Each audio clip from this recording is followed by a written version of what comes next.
क्यों चुटकी लिए जा रहे हैं और ये कह रहे हैं कि भैया लोकतंत्र है हमारी पार्टी में। तो देखिए सब खुलकर एकदम कह रहे हैं, इतना खुलकर कह रहे हैं कि बेचारे पर्यवेक्षक वहां पर गए सीएलपी के लिए लेकिन बैरंग लौट आए।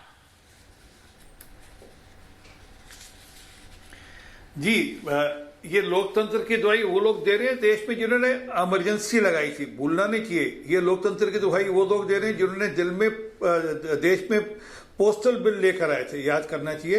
राजीव गांधी पोस्टल बिल लेकर आए थे लोकतंत्र की हत्या करने के लिए। परंतु खैर इस समय इनका अजीब सा लोकतंत्र है। एक बात बड़ा स्पष्ट हो गया कि इनके जो विधायक हैं वहां पे धारीवाल जी या बाकी उनके जो साथी हैं उन्होंने अपने राष्ट्रीय नेतृत्व को मुठा दिखा दिया। इनका राष्ट्रीय नेतृत्व बोना हो गया। आगे पंजाब में यही हाल हुआ था, अब ये वही हाल यहाँ पर इनका आज राजस्थान में और मध्य प्रदेश में लगभग ऐसी स्थिति बनी थी।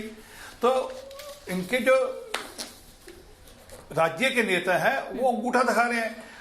आज से कुछ साल पहले विद्रोह कर रहे थे पायलट साहब, आज गहलोत साहब विद्रोह कर रहे हैं। समझे कि सत्ता का लाभ, मैंने टोका नहीं आपको, अच्छी बात नहीं। आप राजस्थान मध्य प्रदेश नहीं बनेगा। सत्ता का लालच ऐसा है। अरे सर एक मिनट रोको सर, टोका नहीं, अच्छी बात नहीं यार, कैसे मैंने आपको टोका एक बार भी। सत्ता का लालच ऐसा है कि वो सत्ता के लालच से बाहर ही नहीं सकते। मुझे गहलोत साहब का एक भाषण में एक उन्होंने प्रवचन किया था, कहा था अगर पानी में से बिजली निकाल ली जाए तो पानी क्या रहेगा।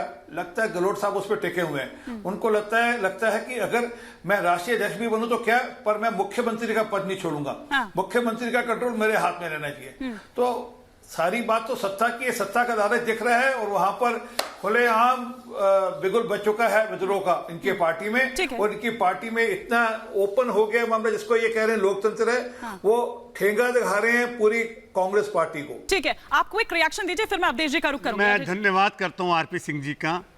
कांग्रेस प्रेम, हमारी पार्टी प्रेम, हमारी पार्टी में क्या हो रहा है, इनकी नज़र, इनकी पैनिक नज़र और जिस प्रकार से इन्हें चिंता और दर्द है। हिमानी, अगर ये दर्द सही साबित हुआ तो निश्चय ही जो राजस्थान है उसमें कांग्रेस बिल्कुल कुशल रहेगा, पहले से भी मजबूत होगा। जहाँ तक इन्होंने लोकतांत्रिक व्यवस्था की बात की, इन्होंने मध्य प्रदेश का उदाहरण दिया। इन्होंने बड़ा प्रयास किया था इन 4 वर्षों में कि किसी प्रकार से सरकार को तोड़ा जाए। हॉर्स ट्रेडिंग के लिए प्रयास किया गया, विधायकों को तोड़ने का प्रयास किया, लेकिन सफल नहीं हुए। लेकिन जब हमारी लोकतांत्रिक व्यवस्था आपस में बात कर रही है तो जिस प्रकार से नजर गड़ा के बैठे हैं, कौवे की तरह, क्षमा चाहता हूं ऐसे शब्दों का प्रयोग कर रहा हूं, कौवे की तरह। अजय जी, क्या हर चीज पर बीजेपी पर ठीकरा फोड़ देना, मतलब अवधेश जी क्या वाकई, या फिर यूं कहें कि जादूगर की जादूगिरी के आगे दरअसल कांग्रेस आला कमान फेल हो गया है? नहीं, जिसको आप आला कमान कह रहे हैं, क्या इस समय वाकई कांग्रेस का कोई ऐसा केंद्रीय नेतृत्व है जिसकी बातें स्वयं केंद्रीय स्तर के नेता, राज्यों के नेता उसको स्वीकार करें, माने और उसकी अधिमान्यता हो?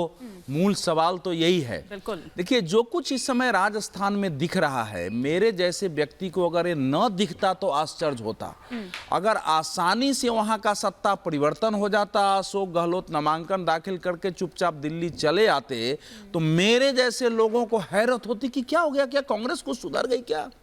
क्योंकि कांग्रेस इस समय एक ऐसा एक मनुष्य के रूप में देखे तो ऐसा बीमार, दुर्बल और लाचार जो है व्यक्तित्व है उसका, जो देखता है कि हमको कोई आदमी आके थोड़ी सेवा कर दे कि हम खड़े हो जाएं, और उसको अपना जिसको करना है वो भी सोचता है कि नहीं हम इसकी सेवा करें कि हम अपने को बचाएं। इस समय की हालत यह है कि केंद्रीय नेतृत्व, सोनिया गांधी परिवार, उंगली बार बार क्यों उठा रहे हो? बोल लेना भाई, आप तो बोल ही रहे थे, इतना उठाने से क्या फायदा है? उंगली अपने नेताओं पर उठा लीजिए। आप ये पंजाब की घटना याद कर लीजिए, तब आपको राजस्थान समझ में आएगी। इस समय सोनिया गांधी परिवार स्वयं अपने को सुरक्षित रखने में कि पार्टी हमारे हाथ से न निकल जाए, विद्रोह इतना बड़ा ना हो जाए कि हम बाहर फेंक दिया जाए। बीच में नहीं, बाद में बोल लीजिए। इस सुरक्षा की दृष्टि से मूल मांग जो G23 और बाकी पार्टी की थी कि भाई एक परिवार से बाहर का अध्यक्ष हो, सही ढंग से चुनाव हो, तो अब इतना तो शुरू में तो उन्होंने नहीं माना, लेकिन बाद में लगा कि अगर अध्यक्ष बनाएंगे तो ज्यादा विद्रोह होकर पार्टी टूट सकती है, तो स्वयं न रहो तो ऐसे व्यक्ति को अध्यक्ष बनाओ ताकि वो हमारे नियंत्रण में रहे। अशोक गहलोत को भी मालूम है, अशोक गहलोत जैसा व्यक्ति जो कि सोनिया गांधी परिवार का इस समय निकटतम माने सबसे निकट और विश्वस्त था, अगर वो ऐसी व्यूह रचना करके विद्रोह करवा सकता है तो कल्पना करिए कि 10 जनपद के करीबी कौन होगा। अशोक गहलोत ने बता दिया है कि सोनिया गांधी और परिवार की चाहे कोई कितना गुणगान करे, वह तभी तक आपके साथ है, नहीं पूरा सुन, वह तभी तक आपके साथ है जब तक उसकी राजनीति सधती है या सधने की संभावना है। उनको मालूम है कि अगर राजस्थान से हम बाहर निकल गए, इस समय 5 राज्य तक सिमटी हुई पार्टी है, हमारी हैसियत तो नहीं होगी। सचिन पायलट बन गया तो हम राजस्थान से बाहर हो जाएंगे। सोनिया गांधी परिवार की वो आभा नहीं है कि हमको बचा सके, तो उन्होंने विद्रोह कर दिया है। तो इसीलिए मैं कह रहा हूं कि इसमें बीजेपी और नाम लेना नहीं, इसको किसी भी प्रकार से जो इसका समाधान भी होगा ना, वो समाधान भी अस्थायी नहीं होगा, जो आएगा वो भी इसी यही स्थिति करेगा। ठीक है।